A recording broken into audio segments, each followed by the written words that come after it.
Olá, YouTube, tudo bem? Eu espero que sim. Hoje, diferente de outros dias, onde a gente simplesmente reagia ao True Crime em uma série, vamos comentar um caso que, inclusive, superou qualquer história de True Crime que eu já tenha visto aqui. E uma história bem triste, eu não sei se chegou no final, acabou de acontecer, mas basicamente é sobre o caso Siders. Foram 16 crianças resgatadas, final de junho agora. Elas estavam sendo mantidas em condições extremas em Hamden, em Ohio, nos Estados Unidos. Eu vou ler o breve resumo aqui e eu já mostro as notícias e a gente vai vendo sobre o caso e o desfecho até o atual momento. O resumo é basicamente: na manhã de 30 de junho de 2026, agentes de Ohio Bureau of Criminal Investigation, o OBCI, cumpriram um mandado de busca em uma residência localizada em uma pequena vila de Hamden, é o condado de Vinton, no estado de Ohio. O mandado não estava relacionado inicialmente com maus tratos. Eles não foram atrás de uma denúncia sobre maus tratos, mas coincidentemente isso se desenrolou nisso. Mas há uma investigação criminal distinta envolvendo um dos moradores da residência. Ao entrarem no imóvel, os agentes encontraram uma das cenas mais graves de negligência infantil já registradas recentemente no estado de Ohio. Dentro da casa havia 16 crianças, com idades entre aproximadamente 18 meses e 18 anos. Vivendo em condições descritas pela autoridade como repugnantes, desumanas e piores do que aquelas destinadas ao gado. Palavras das autoridades que foram até a ocorrência no dia, tá bom? Segundo o procurador-geral de Ohio, Dave Yost, algumas crianças apresentavam um comportamento compatível com anos de isolamento extremo, ou seja, comportamento confuso. A verbalização também não era possível, uma vez que eles não tinham contato com o mundo exterior, dentre outras coisas, o que o isolamento causa para uma pessoa que nunca conviveu em sociedade. Ela não sabe conviver em sociedade. Motivo pelo qual utilizou a expressão almost feral, que são quase selvagens, termo que rapidamente ganhou repercussão internacional. A expressão não significa que as crianças tenham sido criadas literalmente como animais, mas que apresentavam severos déficits de socialização e desenvolvimento decorrentes do isolamento prolongado. As autoridades afirmam que as crianças viviam cercadas por acúmulo de lixo em diversos cômodos, fezes humanas espalhadas pela residência, urina acumulada, insetos, móveis quebrados, com alimentos deteriorados e ambiente extremamente insalubre. Te falo, isso soa familiar com o conteúdo que a gente já apresentou aqui? Cara, isso daqui me machuca demais. Como você coloca 16 crianças para conviverem, sobrevivendo num ambiente desse? As autoridades classificaram o local como impróprio para habitação. 7 crianças precisaram ser hospitalizadas imediatamente. 2 foram transportadas de helicóptero para hospitais especializados. Uma delas chegou ao estado crítico e precisou ser entubada. Os 4 adultos encontrados na residência foram presos. 4 adultos envolvidos. E até o momento onde eu tinha lido sobre a notícia, não sabia ainda se as 16 crianças eram filhas de uma das pessoas que foram presas. Aparentemente, existe a possibilidade real de ter crianças que foram raptadas também. Não é só sobre a família e a condição insalubre do ambiente, e sim sobre probabilidade de rapto. Mas vamos ver até o final dessa história aqui se a gente descobre mais alguma coisa. Até a data deste levantamento, 4 adultos foram formalmente presos e acusados pelas autoridades de Ohio. Gary Siders Jr., que a idade se aproxima a 36 anos, apontado como o pai das 16 crianças.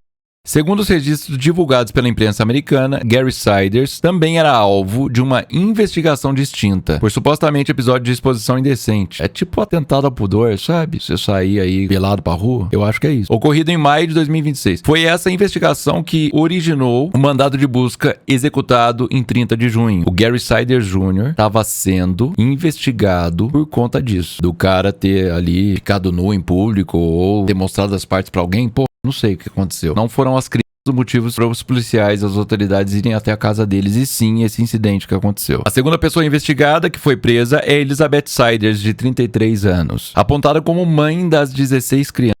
A conta não fecha. Segundo a informação apresentada pela defesa durante a audiência inicial, Elizabeth teria se casado ainda adolescente, de 15, e ele com 18 anos, e dedicado sua vida ao cuidado dos filhos. A defesa sustenta que ela permaneceu em casa durante todos esses anos, enquanto os filhos nasceram em hospitais da região. Essas informações representam a versão apresentada pela defesa e ainda serão confrontadas com as provas reunidas pela investigação. Então, aqui, na verdade, existe uma dúvida se de fato essas crianças são filhas, todas elas, do Gary e da Elizabeth. Agora temos o Gary Siders pai, que também estava envolvido. Este tem 73 anos. Ele é identificado como avô das crianças.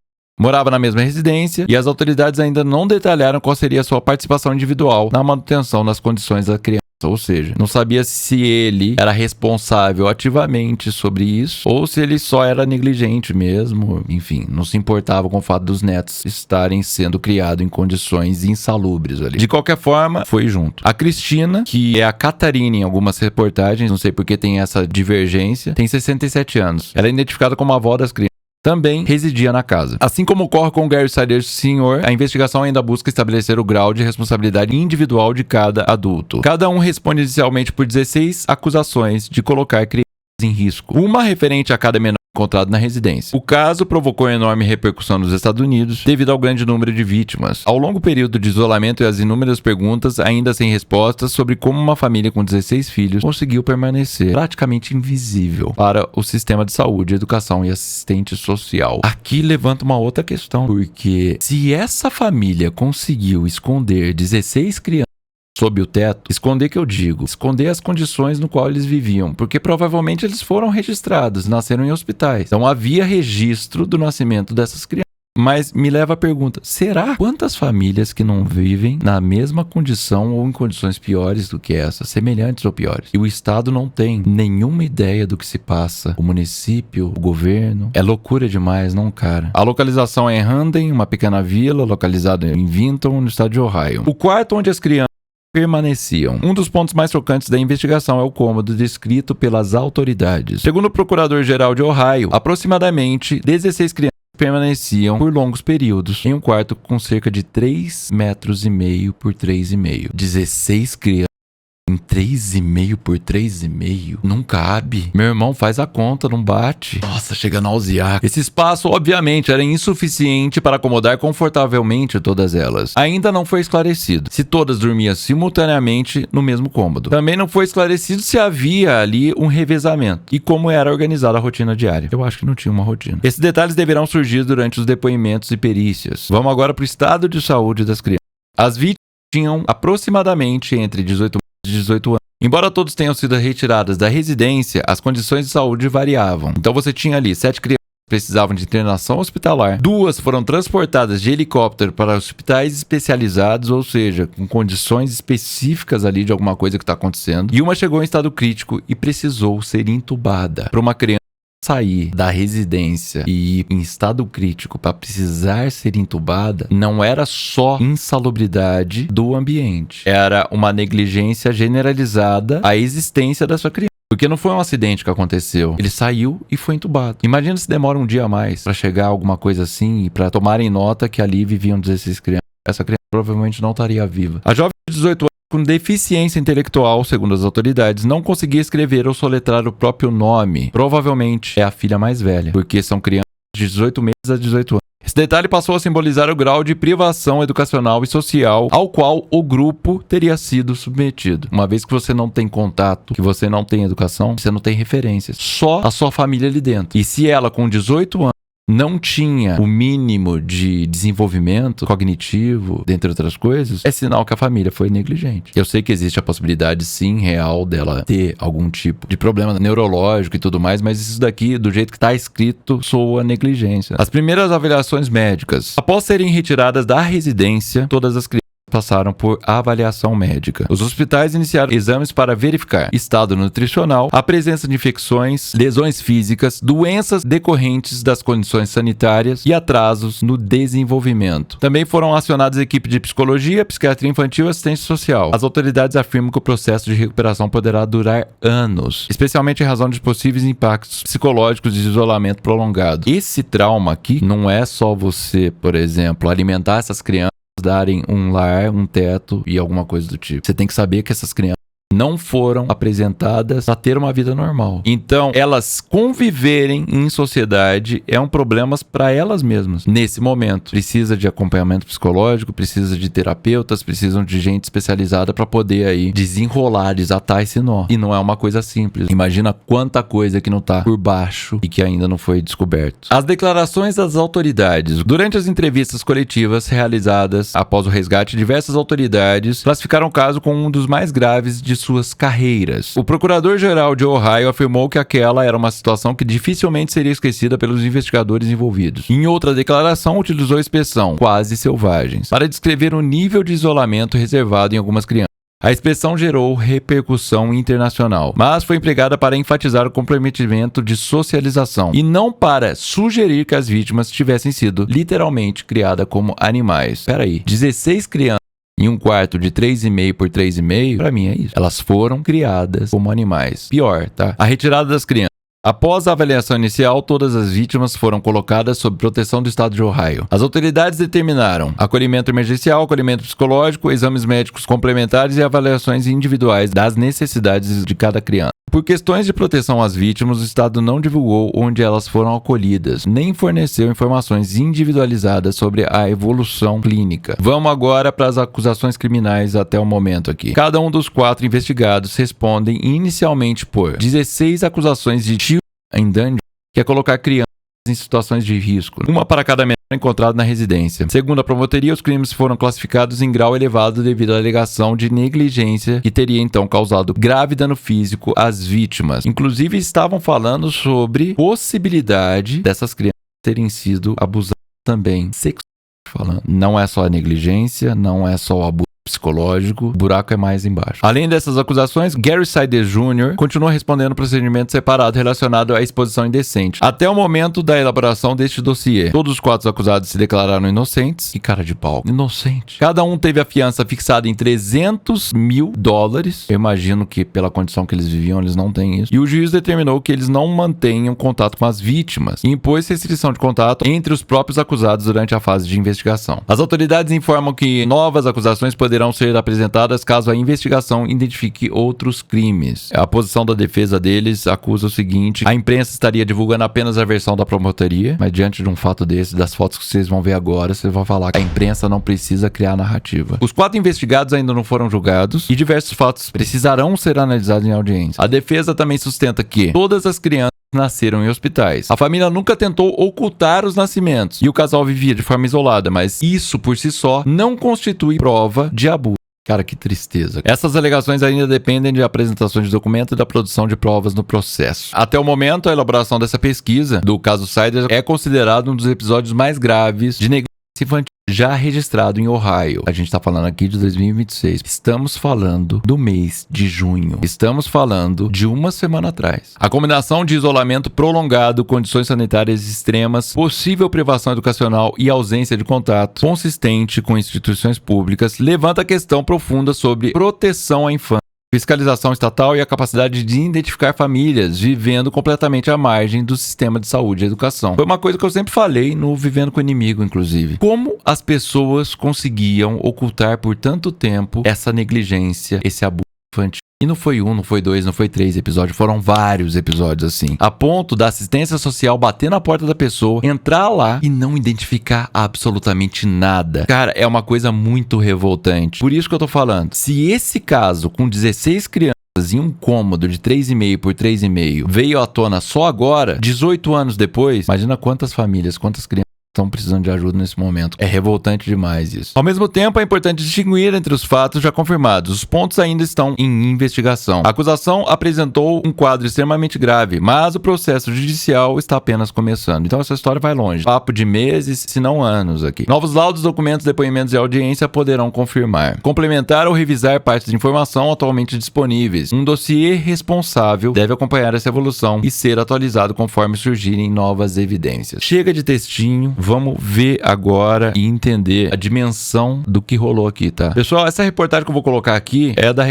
ilustrando como foi a repercussão aqui na mídia do Brasil. Essas crianças e adolescentes passavam o dia inteiro nesse quartinho cheio de sujeira, com mau cheiro, nunca foram para a escola, algumas nem conseguiam falar, elas não tinham contato com o mundo lá fora. Olha a cara aqui dos monstros, velho. Surreal, não? Olha, foi exatamente o que falaram no chat. Se continuarem produzindo o Vivendo com o Inimigo, séries de true crime, com certeza essa história vai vir à tona. E isso daqui é uma história muito pesada. Felizmente, essas crianças foram encontradas com vida. Eu espero que a que esteja entubada consiga sair dessa. Uma história que abalou os Estados Unidos e repercutiu em todo o mundo. 16 crianças da mesma família. Meu irmão, não cabe 16 pessoas nessa casa. A casa é pequena, a gente tá falando de 20 pessoas nessa casa. Foram resgatadas pela polícia em uma propriedade rural no estado de Ohio. Os agentes disseram que elas ficaram confinadas em um único quarto, pequeno, por 4 anos. Deixa eu só entender uma coisa. Então, provavelmente, eles não moraram nessa casa durante toda a vida. Vamos falar que parte dessas crianças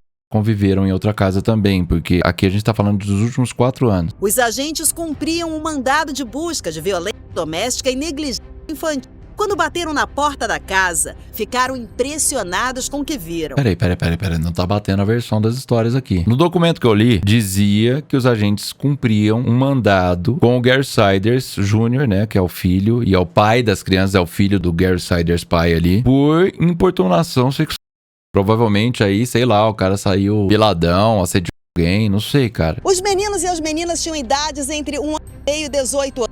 7 crianças foram levadas para hospitais. Por causa do estado de saúde grave, 2 foram transportadas de helicóptero. Algumas não conseguiam nem falar. A jovem de 18 anos tinha deficiência e não sabia escrever o próprio nome. Será que tem alguma criança lúcida da situação que ela tava vivendo? Eu acho muito difícil, tá? Por tudo que a gente viu aqui já em True Crimes, ela demora pra perceber isso, é a questão de décadas aí pra falar sobre isso e conseguir descrever o que tava vivendo. Teve um episódio muito forte, inclusive, do menino do armário, dos dois. Aquele lá acabou comigo. Uma das vítimas conseguiu falar e relatou toda a experiência, depois de muitos anos. Falou sobre isso, e você vê o estado físico dela hoje, é tudo consequência do que ela passou. Então imagina essas crianças.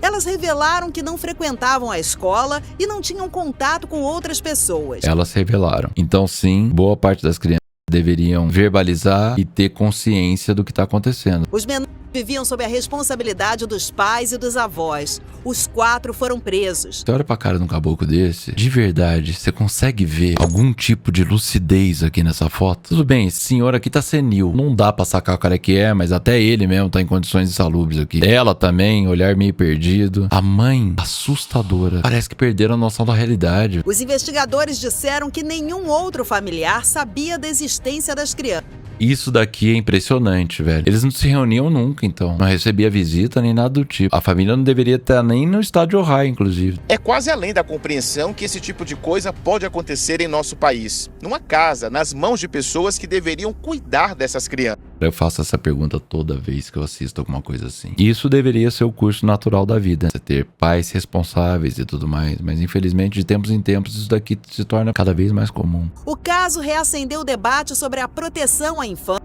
e a necessidade de maior integração entre escolas, serviços sociais e as autoridades. Ajudaria a identificar situações de abuso antes que cheguem a esse nível de gravidade. Exatamente. Um detalhe muito importante dessa história. Essas crianças nunca frequentaram a escola. E uma coisa que eu sempre bato na tecla: ah, não, do meu filho cuido eu a educação. Imagina uma pessoa que tem esse discurso e tem essa atitude. Quem que vai proteger essas crianças, então? A criança conviver em sociedade é o básico, é o mínimo a se fazer por ela. Se você quer dar uma educação complementar dentro da tua casa para criança, ótimo, faça isso. Não é um problema. Mas as pessoas têm que entender que a realidade dela não é um reflexo da sociedade. A justiça estipulou fiança de mais de R$1.500.000 para cada um dos presos e impôs regras para a liberdade caso paguem o valor. Cara, estipular fiança pra uma galera dessa é foda. Não dá pra entender. As crianças foram levadas a um abrigo temporário, maior e mais limpo do que o cubículo em que viviam. Isso é só o primeiro passo. A luta que essas crianças ter pro resto da vida vai ser pesado. Essa foi a casa, tá? Você vê que é uma casa simples, sei lá, deve ter uns 2 cômodos no máximo, uma sala. Caberia um casal viver aqui, talvez uma criança, um filho, 4 pessoas no máximo, 20 pessoas, nem fudeu. Não tem por onde. Aqui é a bagunça, provavelmente isso daqui já tava atrás lá, eles não mexem nisso. Olha dentro, cara. Isso daqui é cenário de acumulador compulsivo. Você fala que pras coisas que estão aqui dentro já tá lotado de lixo, entulho. Soma isso com criança aqui. O gatinho, sabe o que é pior? Será que essas crianças tinham alimentação? Porque aqui pelo menos a tigela do gato tá cheia. Olha atrás da casa, cara, tem um deckzinho aqui, mais entulho, pneu acumulado, lixo, mato alto, tudo. Cara, é uma casa totalmente descuidada. Imagina lá dentro, obviamente mofo, um monte de coisa lá. Vamos colocar aqui que essas pessoas de fato são negligentes e são, isso daqui só a imagem já fala por elas. Como elas mesmas conseguiam conviver num ambiente desse? Tem muitos casos de pessoas que sofrem algum tipo de transtorno ou um trauma muito grande, aconteceu alguma coisa e a pessoa pessoa meio que se entrega. A característica de ser, por exemplo, um acumulador, uma acumuladora compulsiva, normalmente está ligado a algum tipo de trauma. Beleza, mas isso é um ato singular. Aqui, 4 pessoas adultas decidiram viver nesse ambiente sem se incomodar com isso. Eu tô tirando as crianças da equação. Eu tô colocando que são só 4 pessoas adultas que fizeram isso. Bom, isso daqui tá dublado, a gente vai ver daqui pra frente. Será uma fiança de US $300 mil em dinheiro. Não falem uns com os outros na prisão. Bom, a juíza aqui determinou o óbvio. Eles não devem se comunicar entre si, mas existe uma fiança. Isso é revoltante. $300 mil é o preço pela negligência de cada um. Se você for solto, não entre em contato com as supostas vítimas. Não tente contatá-las da prisão. Ela usa a palavra supostamente, mas é um lance que é natural, porque eles ainda não foram condenados, então. E as crianças também são supostamente vítimas. Não foi constatado nada ainda. Tá mais do que óbvio de que são vítimas. E são vítimas de negligência. Também deverá ser um cidadão cumpridor da lei, manter o tribunal informado sobre quaisquer mudanças de endereço ou número de telefone. Você entendeu? Cara, o cara tá senil aqui em cima, velho. Esse psicopata. Bom, basicamente a juíza deu uma sentença falando assim, ó, se vocês conseguirem pagar a fiança, vocês vão ter uma vida em sociedade, mas você tem que manter a gente informado. Parece piada. Eu digo que parece piada porque eu duvido que esse cara vai fazer alguma coisa assim. Você acha que ele tem algum senso crítico, algum tipo de ética? Se ele for solto, eu acho que ele some, vai dar trabalho pra achar de novo. Aqui, ó, perguntaram uma coisa interessante. Lígia Maglio perguntou, qual a possibilidade delas serem vítimas? Cara, existe a possibilidade. Se fosse pra julgar aqui como uma pessoa que nunca assistiu Vivendo com o Inimigo, eu ia julgar e ia falar, não tem como ela ser vítima, mas não sei. Outra coisa que eu ia te falar é o seguinte, temos que considerar que eles se habituaram em viver em um ambiente insalubre e perderam ali a noção da realidade. Isso se não for constatado várias outras coisas. Negligentes eles são. Agora, conscientes do que eles estavam fazendo, eu não sei. Neste momento, eu até queria uma oportunidade de discutir este caso com o advogado. É recomendação do Estado que uma fiança de US $300 mil. As 4 pessoas se declararam inocentes e foi estipulada a fiança de $300 mil, ou seja, elas podem sim sair da cadeia muito em breve, por sinal. Agora, se elas têm essa prata pra soltar, não sei. Eu imagino que não, pelas condições que elas vivem. Mas se tiver mais gente envolvida nesse negócio, que não é impossível, com certeza elas terão algum tipo de ajuda aí. Pouca, a fiança é só até o julgamento, eu sei, porque não foi condenado ainda, logo não estão livres. Eles pagam a fiança pra responder em liberdade, entendeu? O julgamento vai ter. E eu acho que isso daqui é caso de perpétuo. A última coisa que quero mencionar rapidamente é que esta é uma situação intrafamiliar, não é tráfico de pessoas, não há nada que coloque nossos outros filhos em risco. Isso foi importante ele falar, porque está sendo discutido isso. Esta variação e falando que ele sim pode ser um caso de humano. Mas isso daqui soa também como algo pra não sair pela culatra, sabe? Por exemplo, não se desesperem com isso. Mas falando o que eu sinto, eu acho que é ali só mesmo que tá acontecendo. Já é muita coisa. São 16 crianças. São 16 vidas ali. E estão falando que saiu, inclusive, uma atualização no caso, que na verdade não eram 16 crianças inicialmente. Foram 21 filhos, 5 mortos. Saiu mais cedo essa atualização. Isso daqui é a mensagem da Jubes, então eu não sei a veracidade dos fatos. Vamos ver, esperar alguma coisa oficial. Mas vocês deixam nos comentários aí se você tiver alguma noção e alguma atualização sobre isso, se isso realmente é verdade ou não. Sabemos que os primeiros relatórios indicaram que parte disso pode estar acontecendo, mas queremos garantir ao público que seus filhos no condado de Witt estão seguros e que eles não precisam se preocupar. Então, aqui deu pra entender que é o seguinte, parte disso pode sim estar acontecendo segundo os relatórios iniciais ali de quando as crianças foram encontradas. Eles não descartam essa possibilidade, então. Foi o que eu entendi. Mas pode ser interpretação também, porque isso daqui é uma IA que tá traduzindo. Eu tô vendo que as pessoas estão teorizando aqui no chat sobre isso. Pode ser qualquer coisa, mas eu acho que é muito mais perto de uma família que vive e se acostumou com a negligência. Pra eles estava suportável a situação e eles continuaram essa vida dessa forma. Eu lido com esses tipos de casos há muito tempo. Eu estive em áreas extremamente pobres, indigentes, e eu simplesmente nunca vi nada parecido com o que eu vi hoje. Enquanto conversávamos sobre o assunto, a equipe meio que falou sobre isso, parecia realmente coisa do terceiro mundo. Imagina o cenário, eles estavam no quarto 3,5 por 3,5, onde tinham fezes, dejetos, além dos objetos e além de 16 crianças. Eles foram encontrados nesse quartinho. Por isso que eu falo, independente se houve ali agressão, esse cenário por si só já é agressivo. Porque é insalubre. Mais uma vez, muito crédito vai para os homens e mulheres desta equipe de investigação, porque estou dizendo a vocês, pelo que vi até agora, acho que se eles tivessem esperado mais 24 horas, havia uma probabilidade muito alta de que estaríamos lidando com uma morte, várias mortes. Olha isso. Parece que é coisa de Deus. Chega a arrepiar, gente. Que essas crianças sejam colocadas em ambientes seguros. Será necessário muito trabalho para lidar com os danos emocionais e alguns dos problemas que resultarão disso. Nós precisamos garantir que essas crianças estejam amadas e apoiadas por pessoas que realmente se importam com elas. Coloca isso agora, a possibilidade de que estes tiveram outras vítimas e de fato outras crianças que já vieram a falecer. Estão levantando aqui a possibilidade de ser 21 crianças.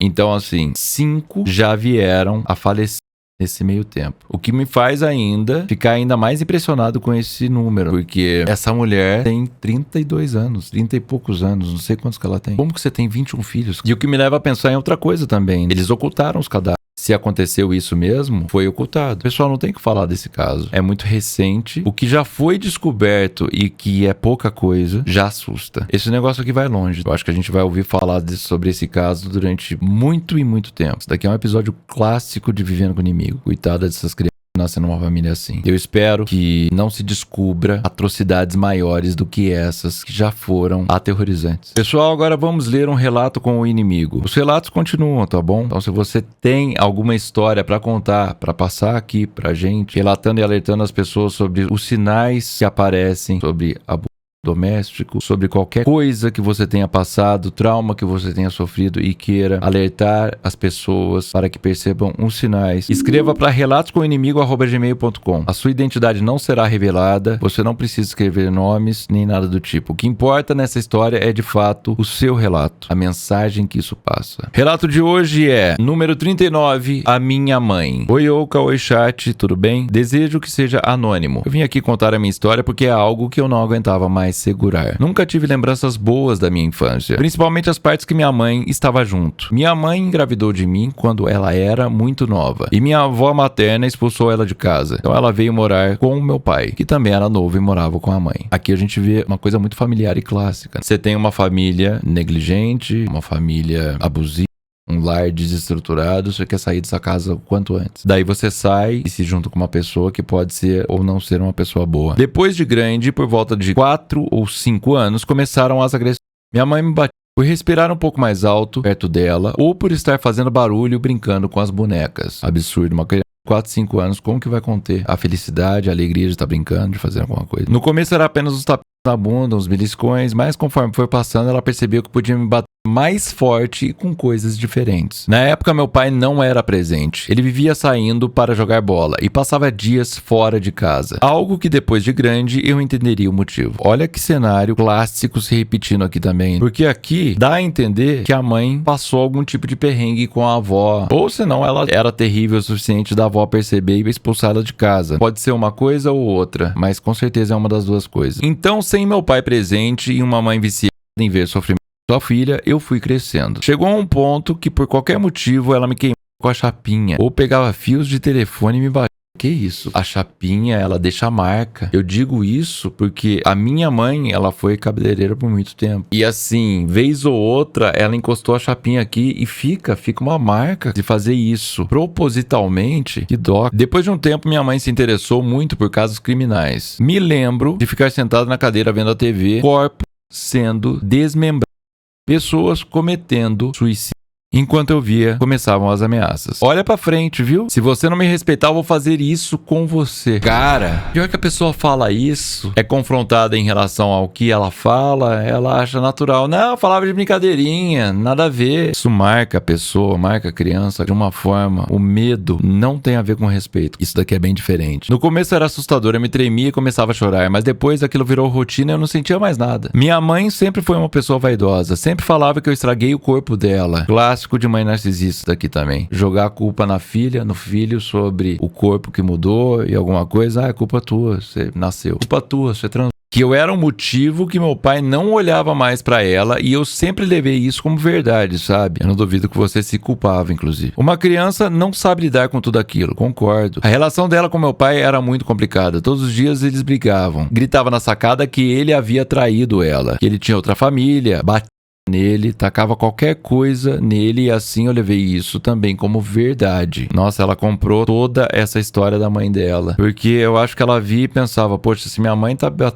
com tanta certeza e com tanta vontade, culpa ele tem. Achava fielmente que meu pai tinha traído ela, que ele tinha outra vida e que ele me odiava. Aos 7 anos, meu pai se separaram. Eu fiquei com meu pai. O motivo do término na minha cabeça era porque no dia anterior ela tinha me batido tanto, mas tanto, que eu comecei a rezar pra que alguém me ajudasse. Terror, cara. Ela gritava falando que ia me matar, que eu era um demônio, mas graças a Deus minhas preces foram ouvidas. Descontrolada. É um milagre você tá viva, tá? Minha avó veio em casa e me resgatou de lá. Cuidou da minha pele, que estava em carne viva. Dava pra ver os músculos pulsando por baixo. 7 anos de idade. Imagina a estrutura corporal dessa criança. Eu não sei o que ela usou pra me bater. Sinceramente, eu não quero saber. Depois disso, ela sumiu por 2 anos, sem dar notícias, sem pagar pensão, sem nada. Por conta de todo esse abuso, vivi fechada e reclusa. Quando eu via que alguém me tratava minimamente bem, eu amava aquela pessoa com todas as forças. Não tinha referência, não conhecia o amor, não conhecia o cuidado. Aí que tá o perigo. Para uma pessoa em vulnerabilidade, ela tem uma tendência muito grande a ser uma pessoa carente, a ser uma pessoa que responde carinho de outras pessoas com muita facilidade. Não tem muita malícia com o mundo. Ela só conhece a tristeza, só a dor. Mas eu fui crescendo e o sofrimento dentro de mim também. Aos 12 anos, tive minha primeira tentativa de desvivência. Abri meus pulsos e fiquei na piscina esperando. 12 anos de idade. Me salvaram e eu levei vários pontos. Aos 14 veio a onda de desvivência em massa. Eu tive uma overdose de remédios. Tentei ser atropelado várias vezes, mas cada vez que alguém me salvava eu ficava pior, porque qual era a dificuldade de me deixar ir? Esse era o pensamento dela, e é um pensamento perigoso demais, porque você consegue entender a dor da pessoa e não é por menos, só que ao mesmo tempo que você consegue entender a dor da pessoa, você fala, poxa, essa pessoa ainda não viveu, ela não colheu o que ela merece de fato, quer ter uma vida feliz, quer ter uma chance de ser alguém, então ela querer tirar a própria vida é muito triste, cara. Aos 17 eu tive minha segunda overdose, bebidas mais drogas. Quando eu abri os olhos, eu vi que eu ainda estava viva e o meu mundo caiu. As enfermeiras me falaram que eu gritava coisas sem nexo. Não levei muito em consideração, mas quando meu pai entrou no quarto, eu entendi. Ele falou que ia contar tudo pra mim e assim começou. Descobri que meu pai nunca traiu a minha mãe e que os dias que ele passava fora, ele estava se matando de tanto trabalhar, porque minha mãe roubava dinheiro dele e gastava com bebidas e amantes. Que ele nunca falou que me odiava. Ele sempre quis ser presente na minha vida, mas ela não deixava. Ele fazia minha cabeça para que eu o odiasse. Ele me contou que no dia que eles se separaram, ela tinha traído ele na porta da casa. Ela tinha me deixado dormindo e foi encontrar com a amante dela. Foi aquele dia que ela apanhou e ficou em carne viva. Ela estava no carro, junto com o amante, meu pai viu. Ela já tinha traído ele várias vezes, mas aquilo foi o cúmulo pra ele. Ela tinha saído do carro e ameaçou se matar se ele terminasse com ela. Falou que ia me matar junto. E aquilo pra ele foi o basta. Foi por isso que a autora disse que ela apanhou. Essa mãe descontou toda a frustração dela por ter sido descoberta e por ter sido largada na filha. Ele me falou que minha mãe era diagnosticada como borderline, mas que se recusava a se tratar. Falava que as pessoas estavam inventando isso e queriam topar ela. Agora, depois de bastante tempo, vejo como fui manipulada por ela. Vejo que todos ao redor dela são manipulados por ela. Tenho uma relação muito boa com meu pai. Enfrentamos tudo isso juntos. Mas ainda percebo que tenho sequelas daquela época. Uma delas é que eu também tenho borderline. Mas eu me trato diferente dela. Escolhi não ser que nem ela. De não viver uma mentira que nem ela. Aprendi a respeitar meus limites e a entender o que eu sinto. E parabéns por isso. Não tenho mais contato com ela. Porém, eu tenho outra irmã que está morando com ela. Meu maior sonho atualmente é resgatá-la. E não deixar ela viver o inferno que eu vivi. O que mais me impressionou nessa história foi o final dela, porque me entregou muito essa história, o começo. Por que motivo a mãe dela foi expulsa de casa? Vamos considerar os dois cenários, tá? O primeiro cenário seria porque, sei lá, a família era negligente e logo não faziam ali questão de tê-la por perto. Esse é o primeiro ponto. Mas muito mais provável do que isso é o segundo ponto. A mãe mesmo ser problemática. No caso, a mãe da autora da história. Vamos imaginar o seguinte, que foi o primeiro cenário, que ela foi expulsa porque a mãe dela a odiava e tudo mais. Ela teve um comportamento espelho da própria mãe, no caso da avó da autora aqui. Ela, em vez de mudar e fazer alguma coisa, ela não mudou, não fez nada em relação a isso. Ela continuou seguindo a mesma regra e não mudando o padrão. Já no segundo cenário, ela só foi expulsa mesmo pelas consequências. Mas o interessante é, a pessoa que escreveu, se for por essa lógica, ela também poderia ter sido uma pessoa ruim, revoltada com a sociedade, com todo o resto. E não, ela teve uma virada de chave na vida dela. Ela até tentou todas as coisas ruins possíveis com ela, pelo trauma, por toda a experiência que ela passou na infância. Mas ela conseguiu sair disso. E o melhor, ela teve empatia pela irmã, que provavelmente é fruto de um segundo relacionamento da mãe dela. Enfim, teve consciência do que aconteceu. E é isso que eu falo, não é desculpa. Você crescer em um lar desestruturado não é aval pra você ser igualmente problemático. Até o próximo episódio de Relatos com o Inimigo. Esse vídeo não foi sobre uma série, mas tanto essa história quanto a história das 16 crianças realmente não ficam atrás. Pelo contrário, isso daqui é a realidade e tá acontecendo hoje, infelizmente.